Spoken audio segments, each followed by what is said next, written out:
Thank you. So welcome, Shelly Fox, California Master Beekeeper, Master Capstone Project. Alrighty, thank you ladies for being here. My name is Shelly Fox and I'm going to be presenting on raising high quality queens for the California Bee Company. I'm going to spend a few minutes going into my background and how I got here, and then we'll dive into what I did for the project and how I did it. So back in 2010 is when I first got started into beekeeping. I knew a local lady who was raising bees. She was kind of a bee haver, you know, she had some bees in the garden, and I begged her to teach me, and she took me out to catch my first swarm. And you know, from there I just was obsessed. I started reading books, taking every class I could get my hands on, and I joined a few of the local clubs. I spent the next couple years collecting swarms like crazy because, like I said, I was obsessed. They were fascinating. And I started to realize there were a few ways to make splits at this time with my level of knowledge. And one of them was to let the bees create their own cells. You know, so when they would create swarm cells, I would divide the colony. And then I also tried walkaway splits because that's what I saw online. And you could see right away the difference in the queen cells, you know, these little tiny dinky cells versus these huge cells that the colonies were creating by themselves. So there was just no comparison. I quickly learned that I needed to work with the bees and do what the bees wanted to do. So here you can see my backyard. It filled up quickly. And it's not a very popular thing with the neighbors and the husband and kids in the backyard. Nobody wanted to play on the swing set anymore. So it was time I needed to start setting up out yards. And I never would have thought to do this, but I had a great mentor, John Chestnut, and he always stressed everybody needs an out yard. And mostly in our area, it comes down to mean bees. You know, we live in an area with Africanized bees, and so we needed spots to take our naughty bees for timeout, basically, to get them requeened, or, you know, an outside location. At the same time, I was focusing on pests and disease. This was the first time I really started realizing what a problem that varroa were. So I started focusing on that, and of course the colonies were living longer because of it.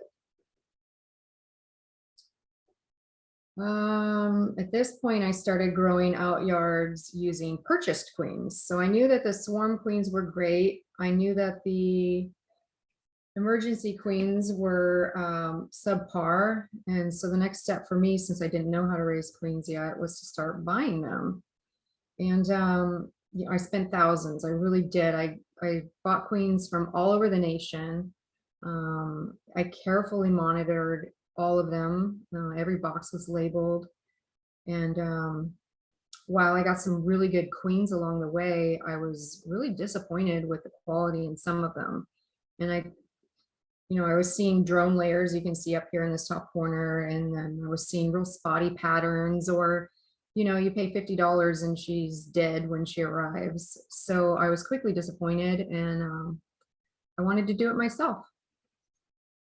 So I begged a fellow club member, his name's Milan Kasparik. He is an Eastern European beekeeper that we were fortunate enough to have in our club. He'd come over here for work.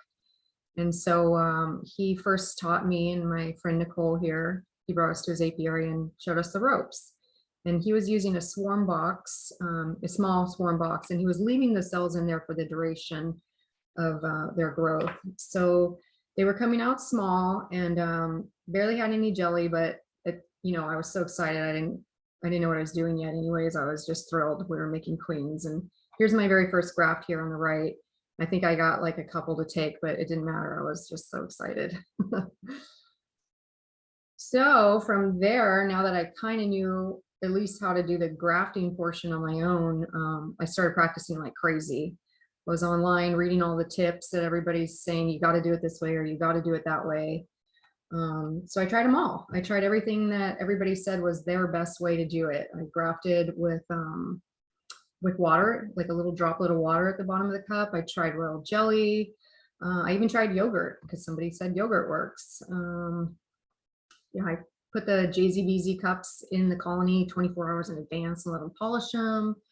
I waxed, dipped the cups in wax because some people said, well, the cells come out bigger if you have wax on them. And other people said, no, out of the bag is fine. So basically, I tried it all and slowly started to see differences. I'm observing differences as I go. Next, I had the privilege of joining in on the Queen Rearing course at David, taught by Dr. Nino. Thank you. And that was a great experience because she introduced us to a lot of different styles and techniques out there, different tools, different ways of doing things. And she also would check our graphs. She would check every single one and eliminate all the ones that weren't right. So it really helped me focus on the size I was looking for. I didn't have that before. I was kind of going by videos. And so to have somebody right there with you being really perfectionistic about it was so beneficial for me. So I brought that information home with me and I continued practicing.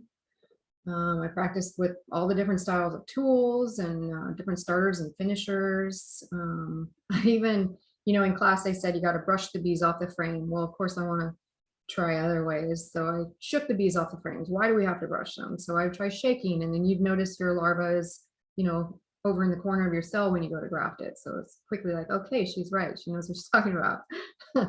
And I quickly developed preferences. It's, you kind of have to try it all before you develop preferences. And that's what I did. During this time, I'm raising all my own queens. So now the out yards are growing huge in size. I was doing everything on my own.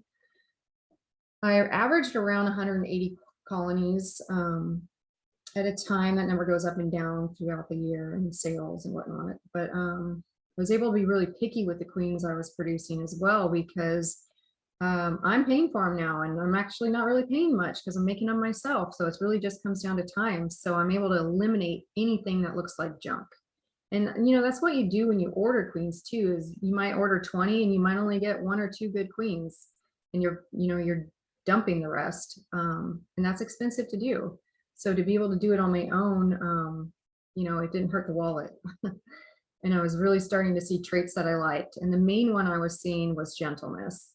And colony size too. Before, the bees were pretty testy. They're defensive. They're swarms, and they're swarmy. They're keeping their colony size small, so I'm not able to produce those big crops.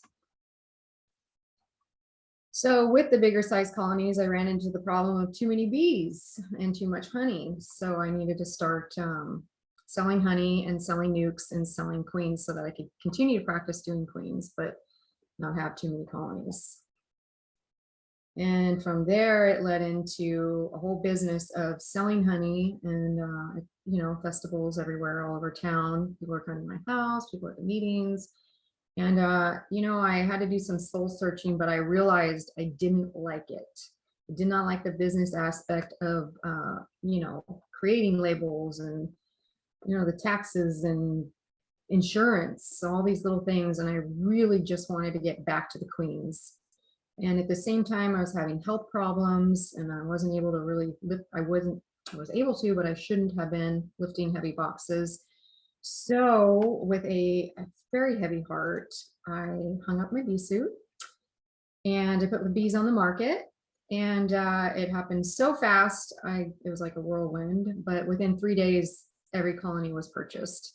I had a good name in the community, and I think people were eager to get their hands on the colonies that I had been raising. So this leads into my project. Finally, I'm sure you're waiting for that. But Jeremy Rose of the California Bee Company was the main buyer. Somebody beat him to 1 yard and bought that yard, but he came in next. I spent a day touring all the yards with him, and he pulled out his checkbook right there and would not leave the mountain until the deal was sealed. It happened so fast, I kind of wanted time to think about it, but he said, no, this happens right now. We're not leaving. I think he knew what he wanted, and he wanted it now. So I did. I sold the bees right there on the mountain, all the locations. I think there was 11 left at this time. Somebody bought one. And So I spent that, I volunteered a couple weeks working for him, just getting him up to speed on all the locations, the stock that was there, who's who, what's what, gate codes, all that kind of stuff. And this was kind of cute. This is one of his daughters here, Delilah. He had posted this on his Instagram right after he purchased the bees. He went in there immediately and selected a breeder and grafted off her, which felt good to me, for a commercial beekeeper to come in and already want to be grafting off my bees it was a compliment. So here's his beautiful family here, and they really are wonderful people, and I was just so thrilled to be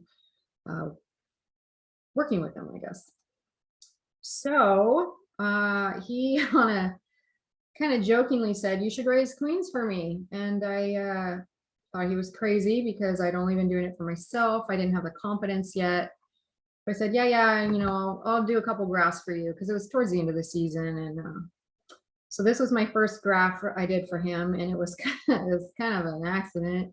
They came out darn near perfect, and it blew his socks off. And he, at that point, was like, "You're never leaving. You don't leave this company till I die." So I think you're not supposed to start with your best, because it's hard to match that again. But it happened. It was great. And so that's when, through discussing with Wendy, I decided, okay, you know what, I can do something with this. I need to build courage. I need to build, I need to practice. I need to figure out what I'm doing. So I'm going to spend the next year focusing on queens and focusing on what I can do for his company to bring him to the next level. So that's what I did. I took all the skills that I had honed in these last several years practicing with my own colonies, and I decided I wanted to take his company to the next level. I wanted to increase his queen quality, production, and the stock performance. He had great queens. They were a little on the defensive side, which is a problem because we're selling to hobbyists. But he had very hardy stock. But he had a lot of older queens. He was a very busy man. He knows how to raise queens on his own, but he was cutting a lot of corners. I was scouring his Facebook and Instagram photos and looking at the quality of his queens and noticing how I could make improvements for his company. But I discussed with him what his past purchases looked like, and he was ordering bees. I think the previous year he had ordered 150 package bees in order to make his nuke numbers up to help supply the market, because he just didn't have the time. So my goal was to increase anything related to queens, increase nuke sales, increase his ability to requeen his own colonies, his ability to make splits and increases, sales to the hobby market. I wanted to just take him to the next level. So it was pretty amazing. He paid for everything, obviously. He said, "Here are the keys to the business, basically. Have at it." So here's just a handful of the locations. I think he has 40 something locations, but of course I didn't have to work at all of them because some of them are just production locations. But these are the main locations I worked at, from Nipomo, which is a town I live in, all the way to Montana de Oro, which is an hour drive away. Those were my main yards that I worked at throughout the year. Then the next thing I'm looking at is when I'm going to start. I want the highest quality queens I can possibly get. And this means I need resources coming in, because we know that natural resources are the best resources. I can give them pollen patty, I can feed them syrup, but there's, it just doesn't beat the natural pollen coming in. And I need to see plenty of drones in production. I don't want poorly mated queens. So I was just kind of keeping an eye on the weather. This is our, annual weather here. It's pretty nice year round. So I'm just kind of keeping an eye on everything. And February 20th was the date I selected to go ahead and start my first grafts. There was tons of traits I could choose from. I was really lucky. He's got, at this point, I think he had taken about, I think he said 875 colonies to almonds. And while he's there, he keeps a pretty close eye on his bees. So he's constantly going through them. And I had him select breeders while he was there, start marking the outside of colonies for me as you're going through these. Who's looking good to you? So when he brought the bees back from almonds, I already had, 20 or so that he had narrowed down. And so then I was able to get in there with my own preferences. And of course, I put my main ones in this first column here. Gentleness was important to me. I don't like working with defensive bees. I know that, he needs a level of hardiness because he's a commercial beekeeper, but I can't be putting my name on something and sell to the community and have, defensive bees. So gentleness was one of my first traits. So he selected the main ones. I would open them up and quickly eliminate anything that didn't meet my preferences. So if I saw chalk brood or, European foul brood, if I saw anything wrong, they were immediately eliminated. These are traits that I hope to select for more in the future over here on the middle and right column. But right now, starting off, this first column was what I was mainly focusing on. And here's just some pictures of what I'm looking for. I want a really beautiful, tight, solid brood pattern. I want to see plenty of natural pollen coming in. I want to see them storing pollen. I want to see them storing plenty of nectar. I want to see larvae floating in jelly. I don't, she might be a great breeder, but the colony is just not where it needs to be right now. So basically all the stars need to line up. She's got to have a nice tight retinue. Next is starters, how I'm gonna raise these queens. And for me, there's a lot of ways to raise queens. It's kind of like I don't know, making chocolate chip cookies. There's tons of recipes out there. Some are very good, some are awful. We all like our own. So I tried it all, but mainly I'm going off the emergency impulse to start them off with. I'm either selecting a huge colony in the yard and I'm removing the queen from that colony and using that as my starter, or I'll set up a new one. If I happen to be going through nukes that day and I have tons of extra brood and I need to reduce their size, I'll go ahead and set up starters that way by pulling frames out of the nukes and shaking bees in. And then another method I used was the cloak board method, which I like, but it takes a lot of extra steps and I don't know, I think it's just a lot of extra work. So my main way of doing it is find the strongest, healthiest colonies in the yard, remove that queen, and then I start going through the colony, I remove all open brood so that I have zero competition with my grafts. Capped brood, if it's emerging and there aren't any eggs on the frame, I'll go ahead and leave it. Other times I'll remove it just if I want to put, I don't know, other frames in there, namely pollen. But the main thing is I want a massive amount of resources in there. And for us, pollen is our limiting factor. We don't get a heavy pollen flow here. So I'm constantly collecting pollen frames throughout the year or throughout the season as I'm going through nukes or whatever I'm doing. I'm constantly setting aside pollen frames because with this dry year, we just didn't have the pollen coming in like I would have liked to have seen. And then I can't stress enough nurse bees.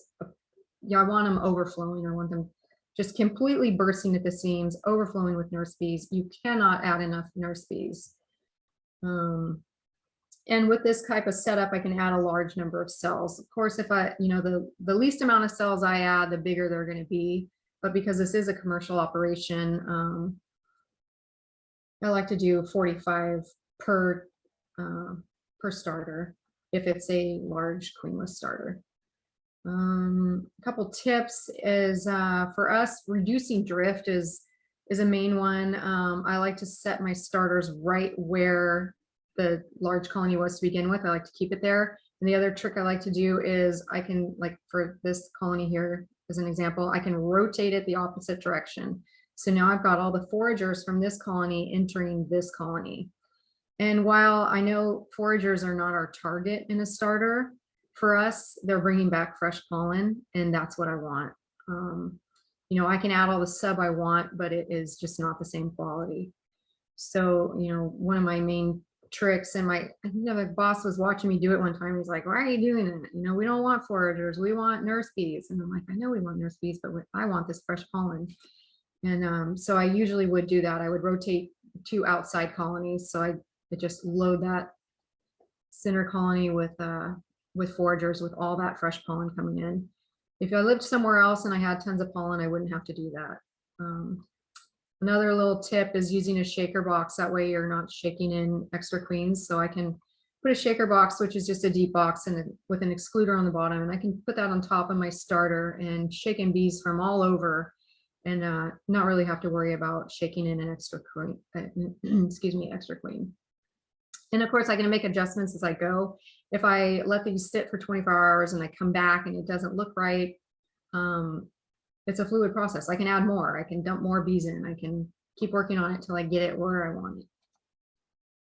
Queen rice starter. This was new for me. This was something I tested out. I didn't even think this was possible. It might have been taught in class, but I missed it. I wasn't paying attention or something. But anyways, this is pretty much how I set up my finishers. It's a double deep colony with an excluder. And then on this top box, you know, if it was set up as a finisher, I'd have all my pollen and, you know, frames of honey and everything up here. And I would put my grafts right in the center after they're already started. But with a queen rice starter, I can go ahead and just do that now. So I put my grafts in, fresh grafts, and much to my surprise, they started them, and they started them beautifully, and I was shocked. I thought, why am I making these extra starters and finishers? Why am I doing all this extra work? Well, the reason is because it doesn't always work out that way. You know, in spring, when they're in swarm mode, they're like, sure, we'll make whatever you want, give it to us. But I quickly learned it was unreliable. You know, some colonies would build anything I gave them, some wouldn't. So I quickly realized it's not as successful as I thought. And, you know, it required some extra work. I'm knocking down cells and I don't know, it wasn't reliable. But one thing that I did want to mention is it makes a great backup. So if my boss is saying, I need 50 queen cells for this class I'm going to teach, and I set up my queenless starter and I put in my grafts, I'll go ahead and do a backup graft and drop it into my finisher, which is basically a queen rice starter. So 24 hours later, I go back and I pull my grafts out of my queenless starter. And let's say it was a bad graft and I only got 30. Well, now I go to my finisher, which is a queen rice starter, and I go ahead and pull those out. And even if it's at the wrong time of year, they'll still draw some. So now I have a backup. So it's just kind of nice that I can use it as, you know, a little extra insurance, because nature doesn't always work out how you want it. The queenless starter finisher. This is a system that I use later in the season when the bees don't want to work for me. This is not ideal. I make far better queens in a queen right finisher, but you know, sometimes you have colonies that are very responsive to the environment and they just don't want to work for you, regardless of what you're trying to set up. You know, they realize, no, it's not the right time of year, and we're not going to pull cells for you, or we're not going to build as many as you're giving us. So occasionally I will switch to a queenless starter finisher, which is basically a really full colony full of nurse bees, full of emerging brood, pollen, nectar, everything you need to build good cells, but there's no queen. And the reason I do this is because they're desperate. They know they don't have a queen, and so they're more willing to do what I ask of them. At the same time, I have to give them less cells. I couldn't give them a frame of 45. We're looking at maybe 20 cells. That way I still get the same size of cell. I still get them full of jelly. It's just that I'm not asking as much from them, and they're doing it only because they're desperate and they know they're hopelessly queenless, and they don't have much of a choice. Regardless of the system I choose to put my cells in, I like to give them a rest period. You know, if it was ideal, I'd give them 48 hours, but to be honest, as quickly as the season went, it was more like, make the cell builder, put your cells in an hour later. And they do turn out really great, but if I could wait 48 hours, I noticed that at this point, the nurse bees they're desperate. They're full of jelly, and it's just like they're ready to just dump it in a cell. So it really does benefit me to be able to wait 24 to 48 hours and give them time to become desperate. But at the same time, I've got all these foragers bringing back fresh pollen, and you know, they're stocking up because they have nobody to feed it to. So here's a quick picture of how I like to set up my my starters. Everybody does it different. This is if I have just one frame of grafts. If I've got multiple frames of grafts, which I'll sometimes do, I'll remove these frames of caproot and just put more honey in. And it's shocking to see how much pollen they go through. 24 hours later, I can see frames of pollen completely depleted. It's amazing. Let's see. Oh, finisher colonies. This is where it's at. I don't care how you start up your starter. You can fix problems with your finisher. So basically, this is one of the yards I'm working at. It's a production yard, but I'm able to go around, go through all these colonies and find the strongest one I want. It's important that I'm checking for disease, pests throughout the process. You don't just want a healthy starter, but you need a healthy finisher. So usually what I would do is I would select a double like this one here that's just booming with bees. It's ready to swarm, but it doesn't have swarm cells yet. I have to go through the whole thing. I got to make sure that they're not already in the process of swarming, because that'll ruin my grafts. So once I select the finisher that I want to use, I'll put a queen excluder on top, and I will either start up a finisher box on top, which is full of pollen, nurse bees, capped brood. And the owner of the company, Jeremy, he requests open brood to be up there. I'm still experimenting with this, because sometimes I don't put the open brood up there and they turn out beautiful. So I know people say that you need the open brood up there to draw the nurse bees from down below to come up, but I'm still trying to figure that one out. It doesn't seem like it's necessary, but maybe it is. I do it because he asks me to, so I haven't had a lot of time to experiment with that, because I did one time and then he came back and said, where's the open brood? And like, oh, I'm experimenting. So anyways, I basically just have to make adjustments based on the time of the year. If it's a double deep colony, I can go ahead and put, make my finisher box on top and put my grafts in. But if it's, I come back and it doesn't seem like there's enough bees, I'll go ahead and drop the entire starter right on top. And so now I've got my massive starter on top of my massive finisher. And the cells just come out beautiful. They're just flowing with resources. Here's a quote over here by a friend of mine. I was very blessed to have him as a mentor. He's back in the Midwest, and he has the same views as me. It's quality over quantity. And so I was able to go to him for a lot of tips and pointers, and he was very helpful. So this is a quote by him. Grafting day, I prefer the Doolittle method. I prefer a Chinese grafting tool because I feel like I get that extra bit of jelly. Of course, I use the bee brush because I learned that shaking the frame wasn't the best idea. But I load up all my cell bars right there in the car. I don't have them previously polished. I didn't feel it was necessary. I didn't feel it was necessary to dip the cups in wax, so I just do them straight out of the bag, onto the bar, graft, and then into the colony they go, into the starter they go. This is kind of cool. I saw this at the lab at Davis. You guys have one of these. I had one custom made for me, and it's helpful when I'm teaching a class. Like if I were to teach the Cal Poly kids how to graft, I'd go ahead and take the extra time to put my breeder queen in here. You can see her right here. And let her lay that up. I have to do it about 5 days in advance because it kind of takes them a little while to get going. You would think, the first time I did, I was like, oh, 4 days. And, the day I pull it out, they're not quite ready. So if I have extra time and I'm helping others, I'll go ahead and take the time to use this frame. Otherwise, I just search through my breeder colony and I select what I'm looking for. I know what age larvae I'm looking for. These are the locations that I would graft at. This is my fancy office here. Sometimes I'd work outside, but usually it's too warm or windy and I don't want to dry out my grafts. So I'm usually working in the car. This is the bee mobile, we call it. It's allowed to get trashed.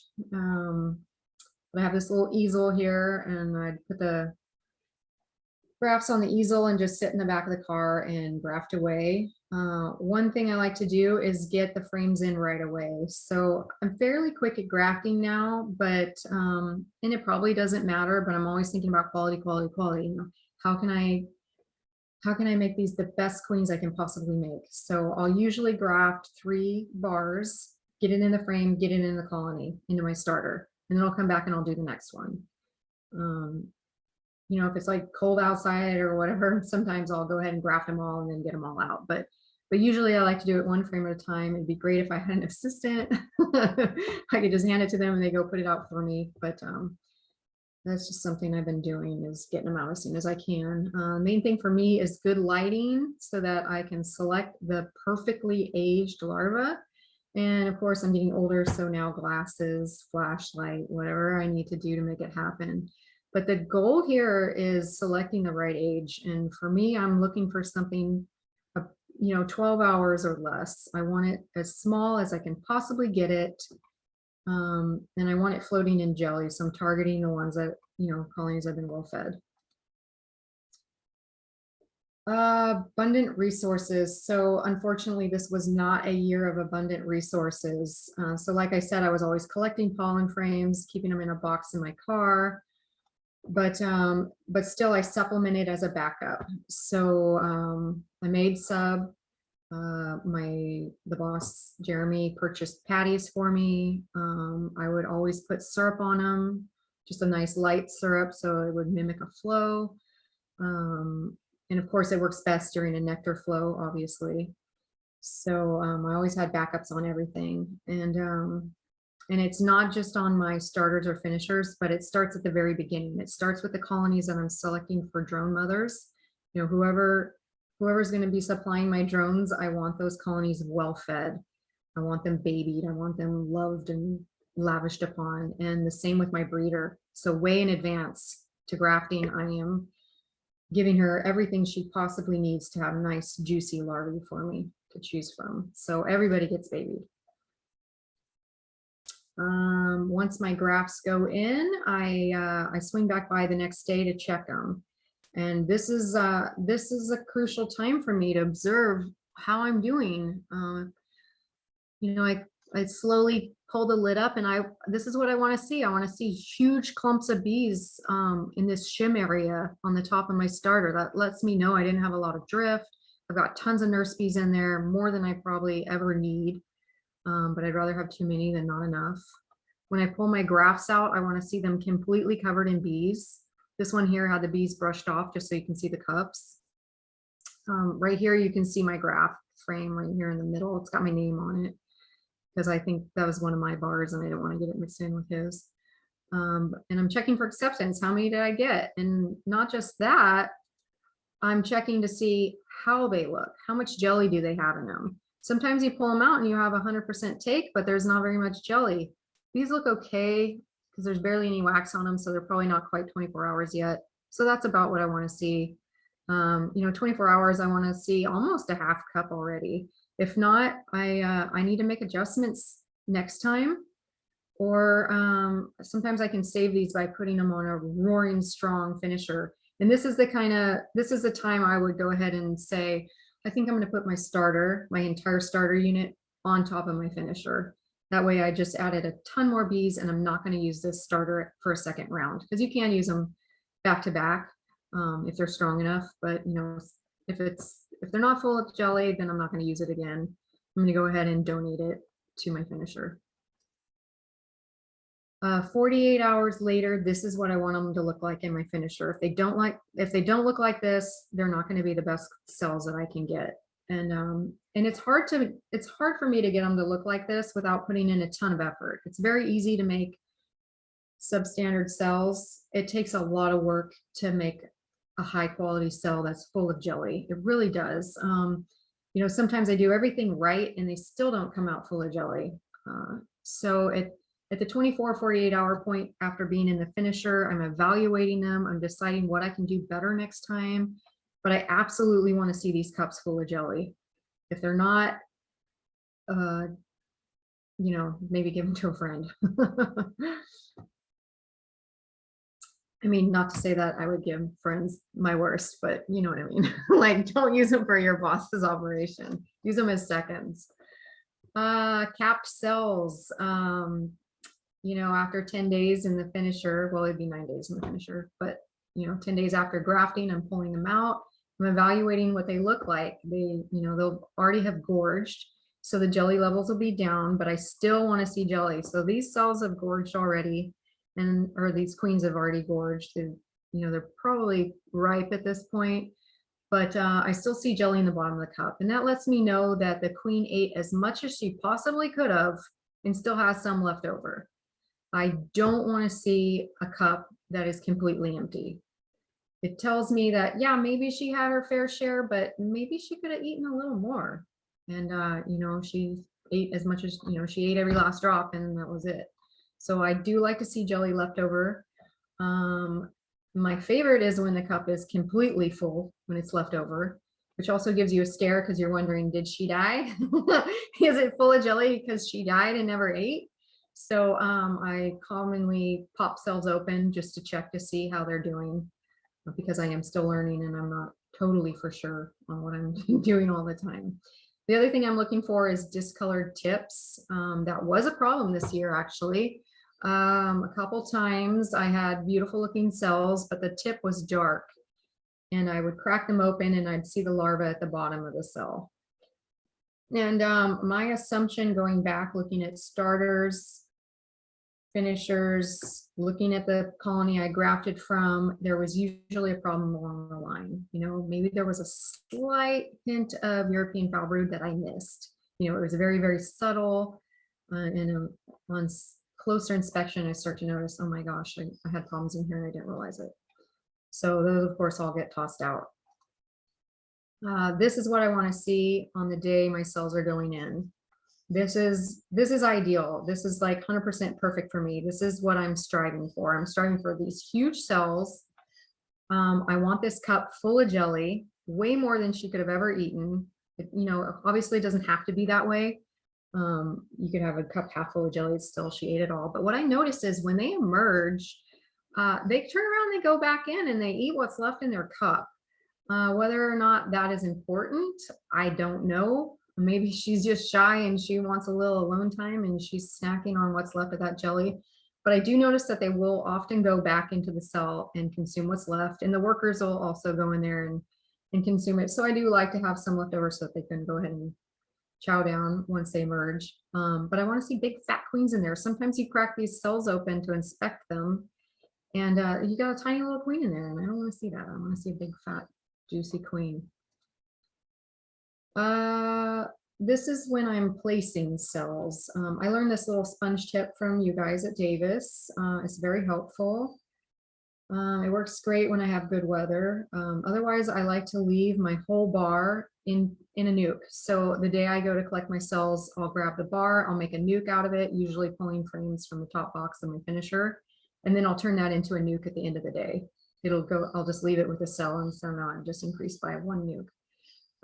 But I like to put the cells right in the center of the brood nest. I want to keep it nice and warm and toasty. It takes a little extra work to pull a frame out and do that, but I'm usually catching that day as well, so it's really not that big of a deal. Okay, so now I'm going to go through the different styles of mating nukes that I experimented with for this project. I'll try to do it quickly because I'm keeping an eye on the clock for you guys. I want to be mindful of your days. So the mini mating nuke is what is used as an industry standard. I had problems with it though, because I don't get to evaluate the queen's pattern. So, they usually open them up, they see eggs, they cage the queen.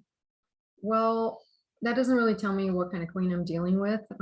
So I quickly learned I want more time with the queens. But real quick, these pictures, here's my mini mating nukes.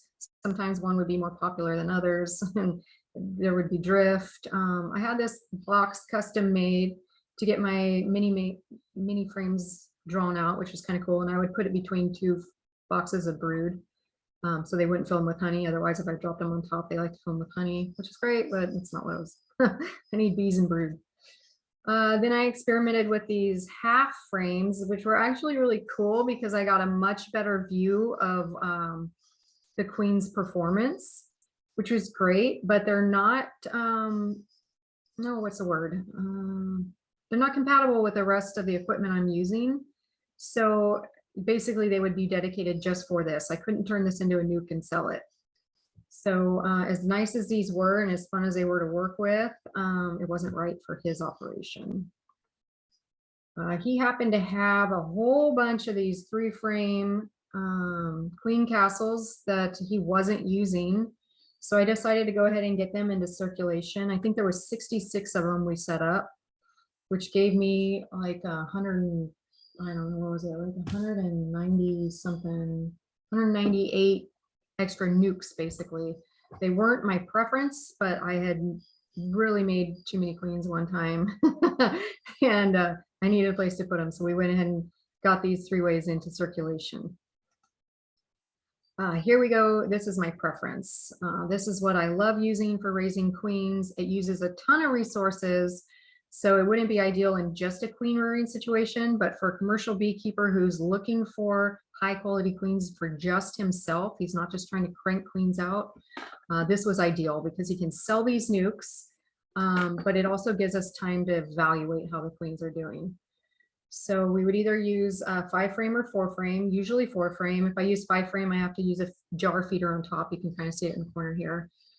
But this turned out to be the ideal recipe for us, I guess you'd call it. You know, it gives me enough bees to take care of my queen cell and, you know, to tend to her, to feed her well, to keep her warm. They're pretty self-sustainable because they're bringing in their own resources. He likes me to put a little bit of syrup on them the day I put the cell in. He feels like it increases acceptance of that cell. And he's probably right on that. Here's catch day. I'm evaluating the queens I'm seeing. I want to see nice, big, hardy queens. I want to see tight retinues. I want to see beautiful patterns like this. I don't want to see any spotty drones mixed in, and that might be on the next slide. Here's the sponge that holds all the queen cells if I decide to use that, or you know, sometimes I'll transfer them to the nuke from the nuke frame that I'm holding them in to keep them warm. I'll transfer them to this right before I go put the cells in. But here's my little fancy cardboard box I carry around. I'll fill this section with the cages, and you know, we collect propolis. The goal right now is a 5-gallon bucket. I think we're up to a gallon right now, so it's going to be a couple more years. Okay, so this is what I was talking about. This is why I love these 5-frame nukes. I can't see this in a mini mating nuke. All I can see is eggs in my mini mating nuke. But I give them plenty of time. We had enough of these running that I was able to let them go ahead and lay up full frames and let some of these bees emerge so I could evaluate the queen's offspring before caging her for his operation. So I was really able to get a good sense of what their temperament was going to be like. I could see what her pattern was going to look like before caging her. And, you know, I can see if there's any pest or disease present, namely chalkroot. I hate seeing that. So anything with chalkroot immediately gets removed. But the most important thing here with these full frames is I can spot problems. You know, this is obviously a poorly mated queen, if at all. You know, I do see worker brood mixed in there, but you know, she's obviously going to be quickly eliminated. I would never cage something like that and give it to the boss. But the nice thing, like on a frame like this, is every once in a while I'll pull a frame out that looks beautiful, but I'll see a drone here or here or here, you know, just a few mixed in. And at first I thought, well, that's not a big deal, you know, just a couple. She misfired in a couple cells, but I quickly realized once you cage that queen and put her into another colony, that situation doesn't get better, it gets worse. So having these full frames and being able to evaluate any early signs of problems was great.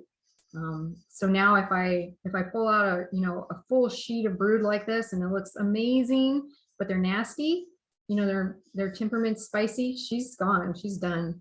I'm able to be picky like that. Or if I see a couple drones, she's gone, she's done, she gets immediately replaced.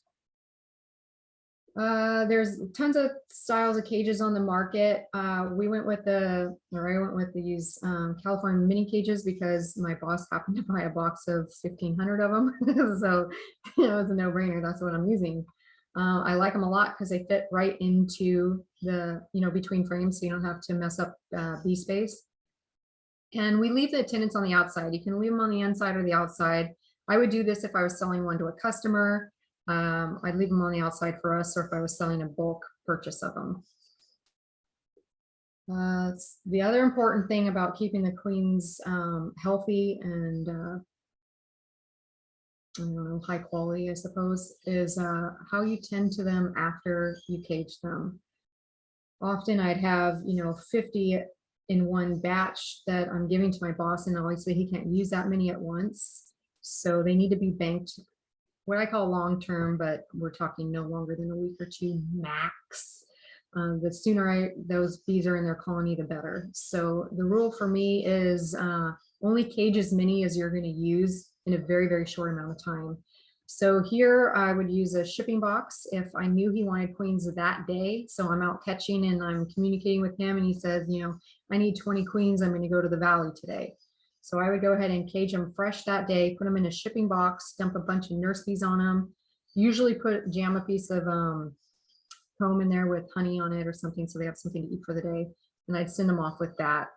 If I'm banking them overnight, I'll go ahead and set up a clean bank. The key here is massive amounts of nurse bees to take care of all those queens, a massive amount of resources to feed them, and really watching my temperatures on these.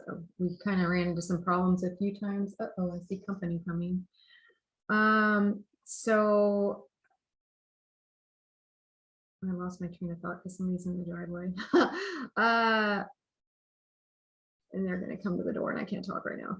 Sorry. The main thing here is not too hot, not too cold.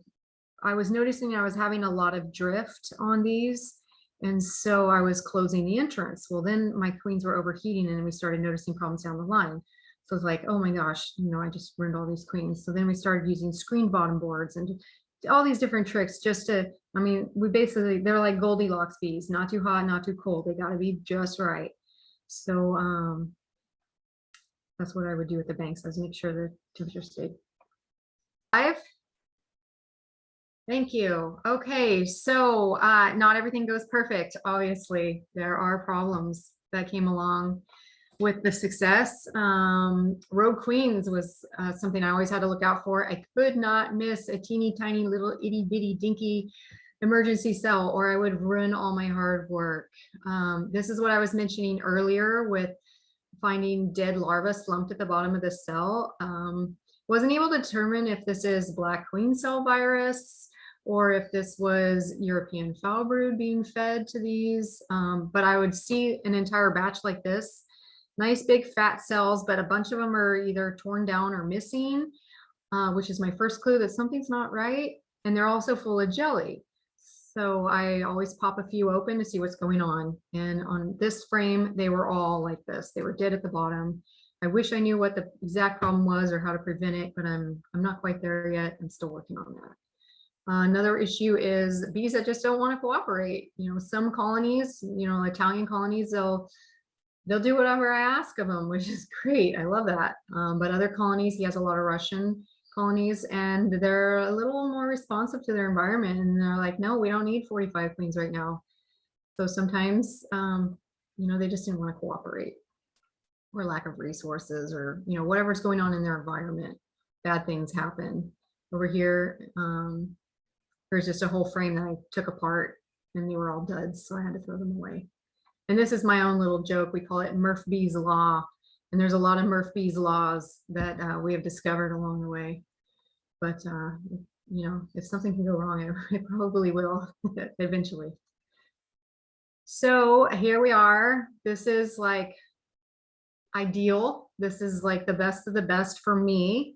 So far, this is the best I can do. This is 100% take, which is very challenging to do. I think I did it maybe 3 times the entire season. And I was ecstatic about it because in my, 4 years previous to this project, I had never done it. So to have that happen this year was really exciting. But the best part was my boss just happened to be there that day. He happened to be standing right next to me when I pulled him out, and even he smiled. So to be able to impress my boss was great. And even he took a picture with the bees. He was so excited. I think he was gonna, or with the frames. I think he was in cells. I think he was gonna tell everybody he did it. I don't know. But anyways, that was priceless that day. So here we are at the end of the season. In October, the first week of October, I called it a season. I was starting to notice on my previous catch, there was more problems that I was noticing. So I knew it was time to call it quits for the year. We just didn't have the drone availability anymore. I was starting to see more drones pop up in my sheets of brood, which lets me know that she's not adequately mated. So it was time to call it quits. I grafted a few more batches and basically just went around and fixed any problems I saw. I didn't pull queens at this point. I'm just fixing problems, getting everybody buckled down for winter. The one thing I like to do at this time of year is do forced supersedures. So I go ahead and, I might pull out that frame. It looks pretty good, but there's a few drone brood mixed in with the worker brood. Instead of pinching that queen and giving them a new one, I'll go ahead and give them a cell, leave the queen in there, give them a cell, but protect it with either a cell protector or I'll use foil. And, they can still tear that cell down, or they can kill her when she emerges, or that virgin can kill the mated queen. But oftentimes I find that they kind of work together for a little bit because they know this is it, we need a queen. And so they're either going to keep their original mated queen, or they're going to go ahead and let this new queen get mated, come back, and then decide who's better. Maybe that's just my personal thought of what they do, but that's my opinion, is that they're kind of smart at this time of the year, and they'll go ahead and have two in there until they decide what's best going to get them through the winter. So now that the project's complete, I'm looking at what I did over the season, and it was a total of 837 hours to get these queens made for him. And I tracked my mileage at 5,708 miles, which was quite a bit. You can see in some months, April was our main queen rearing month, I think. It's on the next slide. But in June, I was helping with other projects, so those hours kind of got mixed in. But I made myself a little too helpful, I guess. And so he was putting me to work on all kinds of projects, helping with honey harvest, treating for mites, that sort of thing. Here we are with the queen production. This is the monthly layout. April was our largest month. We really pushed it that month. We had a lot of nukes that I wanted to get prepared. So we raised a shocking amount of queens that month. It was great. And then we tapered off after that. His average was, I want 50 queens a week at this point, and for his own operation, just for him to be going around requeening, making splits, making increases. So that was great for him. He was really able to fix the quality of his stock. In the past, he had a lot of random dead outs, and we were able to fix that, so now you can go in a yard and everybody's up and running. There aren't problems. And he's not having to buy queens to do this. So that was great. This next chart, this is great. This is where I really got to see my hard work. I'm gonna move this over here. Mating nukes. At the start of this, the previous year in 2019, I believe he had 90 mating nukes. And at the peak of our season, I had 430 going that I was managing by myself. So that was great. We always had queens. It was wonderful. It was a lot of work, but it was great. Now, as I mentioned earlier, we had the 66 three-ways, the 198 queen extra nukes. So after the peak of the season, after we got that push for nuke sales out of the way, I was able to turn those all into singles, which increased his single count by 66 colonies that he can now take to almonds. And we checked them recently. They look really good. So nuke numbers went down later in the season, but colony counts went up. Nukes sold more than doubled. He gave me the financial breakdown of it, which I don't want to share here. I want to kind of keep this business private, but they more than doubled in sales this year. It was phenomenal. not because he couldn't do it, but because he didn't have the time in the years past. So now he had somebody making the nukes for him, running the website, contacting customers, getting these nukes sold. So it was great. It was great for his business. It made him a lot of money. Colony counts went way up. The business had been pretty stale at this point. He had been managing about the same number every year. It was, he was sustainable, but he wasn't growing. So colony counts this year went way up. I was able to help him make a lot of these splits, help him secure new locations, help him, get the queens installed, go back, check the queens, doing all the knockdowns on queen cells. So this was huge. This was a huge amount of growth from him. He went from, I want to say, what did he say, 1,200 colonies up to around 1,800 colonies this year because he had the queens available. His need for external queen purchases went to zero. I think the year prior he had ordered, I forget how many he said he ordered. Looks like it's around, I think he said he ordered 50 in addition to the 150 packages, something like that. So he didn't have to do any ordering of external queens except for bringing in new genetics, which we do every year, or he does every year. And then the need for package bees was completely eliminated. He didn't have to buy any package bees this year. Over here. So, what the last chart showed was an increase in mating nukes by 377%. That's at the peak of the season. That dropped down to, I forget the number. It dropped down by the end of the season, but it was still more than like double from the previous year. This was after we got rid of the 100 or the 66 three-ways.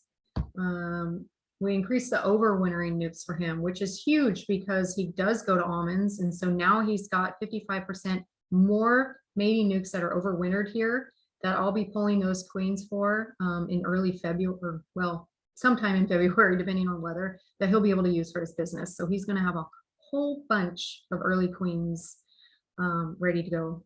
And that worked out really well. I did that for him last year. So being able to double that number was great. The nuke sales went up by 123%. That was huge. That's not completely because of me. The previous year was COVID. So, I think that was a factor as well. Not as many people were buying queens or buying packages of nukes at that time. So part of it was people were getting out and about again, but also we had made way more, and he was able to advertise them for the entire season rather than just in the spring. His colony counts went up by 58%. And again, completely eliminated the need to order queens and to order package bees. So that was the project in all. And do you guys have any questions? Or Thank you, Shelly. That was a very educational presentation, which I sincerely appreciated. And my curiosity lies in how do you determine gentleness? What describe, please, for us what gentle traits you're looking for in your queen production. Sure. So this is an obvious one for me because I am in an Africanized area, and my start was with swarms, and all my yards were built off swarms. So I already knew what a defensive bee was like, and I knew I didn't enjoy working with them. So for me, gentleness, I broke it down into levels, and I call them nosy bees. So when I crack a lid and the bees completely ignore me, like I don't even exist, that's my goal. That's what I'm looking for. I want these bees that completely ignore me and just continue with their business. The next level are what I call the nosy bees. They come up to see what you're doing. They're like at the top bars, they meet you at the top bars, they're looking, they're always watching you, which is fine. They can still be gentle, but they're a little bit nosier, and they're a little more alert to what you're doing. And then the next level are the ones that pour out the sides or come at you, or they're, if it's really bad, they'll crawl up your sleeve. So for me, basically, is when I crack a lid, I don't want bees coming at me. And ideally, I want them just going about their business. They don't even change what they were doing. They just keep on working. I'm not disrupting them at all. But with this comes, there's always a plus and a minus. So if your bees are too calm, I realize, what am I giving up? Are these bees going to let yellow jackets fly right in their entrance also? So it seems like there's a give and take with everything. But for right now, I'm just selecting the ones that are very gentle. Basically mind their own business and let me do what I need to do, and I leave them alone as well. So I Oh, hope that thank you. answers your question. Yeah, yeah. I like the three levels Yeah. of how you're discerning that. Thank you. Sure, no problem. Yeah, no, I know. I worked with the Africanized bees down south, and they're no fun. The ones that, as you said, like the ones that just come right at you when you open the Yeah. lid. It's Or they insane.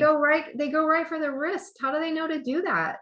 It's like they know that the elastic is there. They can just smell their way in. How do they do that? It's amazing. Behind you. No, that presentation was awesome, and you clearly have done a ton of work. That was really nice to see the results that you got at the end, so it was awesome. But when we talk about queens, I always wonder about the drones, Yes. because we need a lot of drones to have all of those queens mated. So can you talk a little bit about what you've learned this year about drone production and maybe what you're planning on doing? Absolutely. Absolutely. Okay, so this year the main focus was on queens, starters, and finishers. What I quickly realized is the yards that had nearby large yards of production colonies had the best mated queens. We had the best return. So, one yard, it's the key, we call it the Kiwi yard. Not far away is a friend of ours who's a beekeeper, but his focus is on mite resistance right now. And so all the drones in his yards come from very defensive stock. He's bringing in queens from Texas, and he's doing everything he can to focus on resistance to mites, or tolerance, I suppose.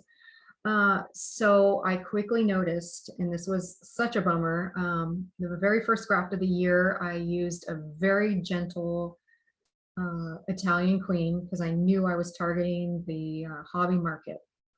Well, I started getting reports that these big, fat, bright, plump, yellow, sweet Italian queens were coming back really spicy, and I couldn't figure out what on earth is going on. Like, how can I have this beautiful Italian queen and she's acting like an Africanized queen? And that's when we realized, oh gosh, our friend is right around, his yard is a mile away and he's got all these mean bees. So that was my first observation, and it was unfortunate because we didn't want to use those queens for the hobby market. The next observation, like I said earlier, was the location of other colonies or other yards. And so our best mated yard was in, or our best success yard was in, it's in San Luis Obispo, but it was within a couple miles of 3 very large production yards that we had already been putting in our own stock at. And so now we've got really good stock at these 3 nearby yards, and then the queens at the mating yard are just coming, they're mating beautifully. We're getting these big, fat, well-mated queens that we're seeing the temperaments we want to see.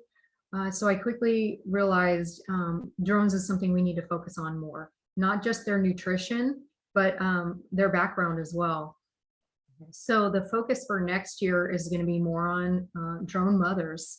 How can we line up our mating yards in proximity to our drone mothers to increase the genetics that we want to see?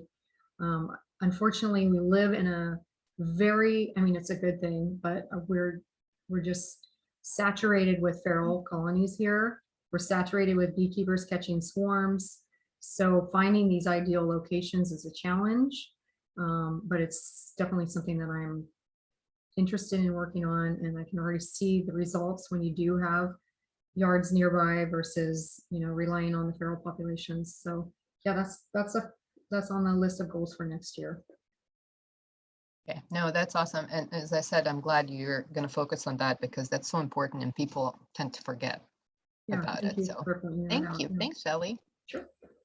Yeah, we appreciate your time, and thank you, and welcome to your master certification. You are a master of the California Master Beekeeper Program. Yay! Yeah. Oh, that makes me so happy. Thank you. Thank you very much.